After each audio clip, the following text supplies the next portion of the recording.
दिल्ली में सुशासन महोत्सव 2024 का आयोजन संपन्न हुआ।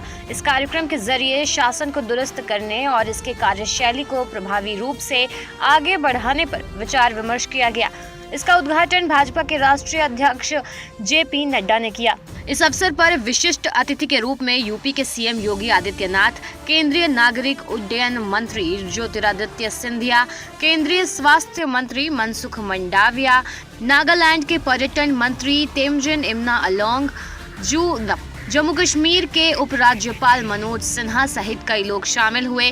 कार्यक्रम के आकर्षण का केंद्र राम भाव म्हालगी प्रबोधिनी बना। इस महोत्सव में एक आकर्षक प्रदर्शनी भी लगाई गई, जिसके जरिए राज्य व केंद्र सरकार के अंतर्गत कार्यरत विभिन्न विभागों और पीएसयू की कार्यशैली की समझ विकसित करने के लिए अलग अलग स्टॉल लगाया गया। वैश्विक स्तर पर आरएमपी की अब अपनी एक अलग पहचान है। इस संगठन को संयुक्त राष्ट्र सहित आर्थिक और सामाजिक क्षेत्र से जुड़े संस्थानों का सम्मान प्राप्त है। राम राज्य की जब हम संकल्पना करते हैं तो उसके अंतर्गत 4 पहलू हैं।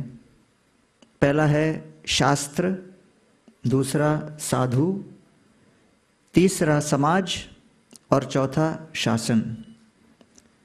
अंग्रेजी में गवर्नेंस शब्द लैटिन के कुबरनेर या ग्रीक के गुवर्नर अर्थात टू स्टीयर या डायरेक्ट से आता है, लेकिन संस्कृत में शस धातु से ये 4 शब्द बनते हैं।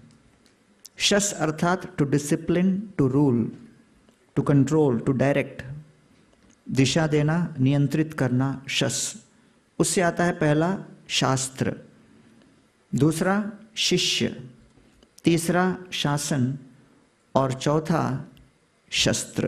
कार्यक्रम के सफलतापूर्वक आयोजन में अंतर्राष्ट्रीय संस्था स्कॉन से जुड़े गोवर्धन इको विलेज सहित अन्य संगठनों की भागीदारी रही।